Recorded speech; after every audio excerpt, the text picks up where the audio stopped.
Hey everyone, it's Birth Reorg, and I'm here in this my review for Mickey 17, the new film directed by Bong Joon-ho, and starring Robert Pattinson, Naomi Ackie, Steven Yeun, Toni Collette, and also Mark Ruffalo in the lead roles.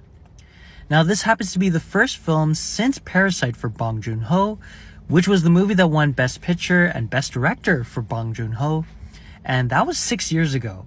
So this is his first film since then. Mickey 17 has been in this release limbo for quite some time, but finally it's been released. And right off the bat, after watching this movie, I know it's going to be one of those movies where I just liked, but a lot of other people are going to love even more than I did. The same issue happened for me last year with films like Anora, Longlegs, and The Brutalist, which I did like. I liked all those movies, but I didn't love it as much as other people did. So Mickey 17 has a lot of things going for it, and it has a lot of things going for it in terms of the story and just the overall atmosphere and vibes of the actual film. And I feel like because there's so much happening, that kind of was a little bit of a drawback for me. Now, one of the things that I really appreciated about Mickey 17 is that this is a carte blanche film for a director. Bong Joon-ho is fresh off of winning an Academy Award for Parasite, and this movie seems to be one of those films which I, again, really appreciate when a studio and a production company has allowed a lot of freedom for the director to see through their original vision. Easily, this could have been a sci-fi film which is, very straightforward in its commentary and its story, but here there's a lot of things intertwined into the story in terms of socio-political commentary. And Bong Joon-ho is no stranger to that.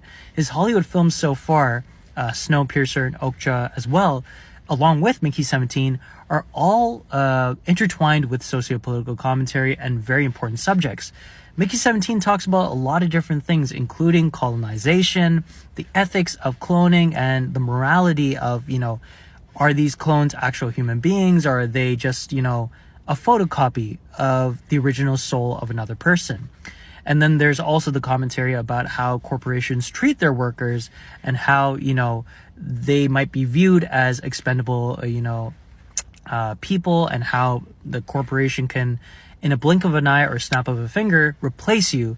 And in this case, replace you with your own self. So, and there's a lot of different things being talked about here too. There's obviously a very outright political satire here within the dialogue and within the actual story of this film as well. Now, I loved that commentary. I thought it was very important and very good to have in a big budget film of this kind of nature.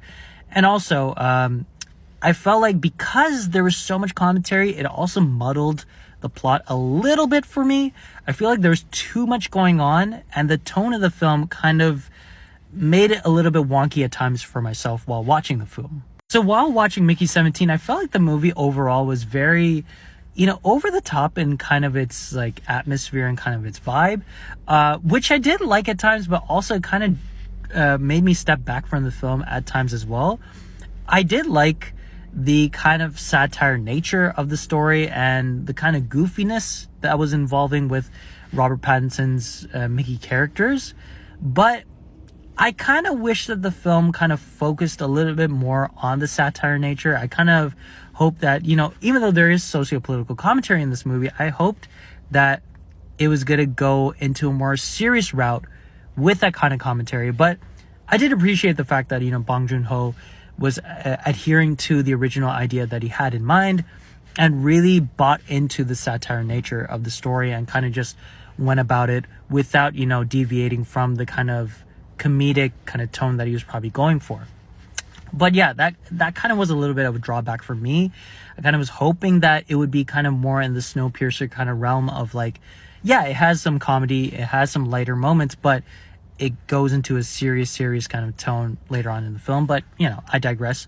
I still liked Mickey 17 overall in terms of its atmosphere, but a lot of the commentary being jumbled in together kind of made me draw back from the film a little bit. Now, in terms of the performances, obviously Robert Pattinson's having a ball here. He's having a blast playing all these different variations of the same individual, with the accents kind of changing at times, the body language changing at times too. He's a really great actor. Like, I think that, obviously people might still view him as his Twilight character, but over the years, he's really deviated from that character, and he's really shown his versatility and his range. Especially Mickey 17. This is one of those movies that an actor or performer dreams of doing, because they get to show so much in the runtime that they have here. And again, he is the heart and soul of this movie. He's literally the title character. And he does a great job here. And I think he's having a blast. And this is probably almost like a sandbox kind of situation for him, because he gets to do whatever he wants here too.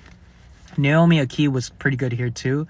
I think her performance in Blink Twice was a little bit better than here, but she was very solid in her supporting role here too. Steven Yeun is kind of like, not comedic relief, but he's kind of just there in my personal opinion. I think he could have had a little bit more to work with here.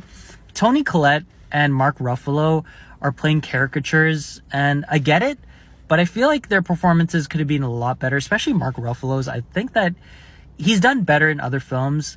He's played a similar kind of character in Poor Things, which I thought he did a better job in. But here, I kind of felt like the caricatureness of his character was kind of not working with me at times. He wasn't really as funny as I thought he would be. But again, he's a great actor. I think that he just didn't have a lot to work with, because mainly this movie's about Mickey and his ordeal and his, moralistic kind of dilemma that he's going through here. And yeah, obviously outside of his character, everyone else has done the best job that they could with the material that they're given.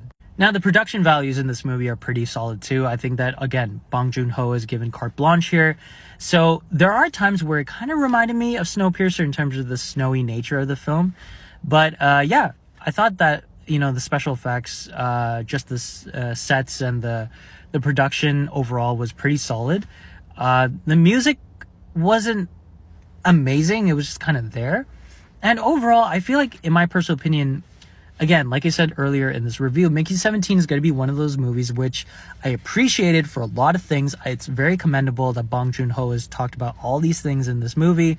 There's a lot going on, but for me personally, I didn't love it as much as other people online did.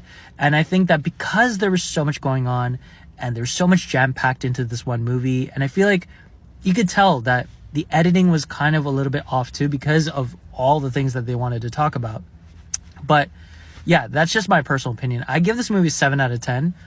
I did appreciate it. I did liked it, but didn't love it as much as everyone else did online. But yeah, if you're also, one note, if you're expecting a Parasite type of movie, this is not a Parasite type of movie. This is more around the realm of, Okja and Snowpiercer. Even though this is a different film in comparison to those other two films, this one is more in the realm of his Hollywood films than his Korean films. So yeah, 7 out of 10. And once you've seen Mickey 17, let me know in the comments below your thoughts on the film.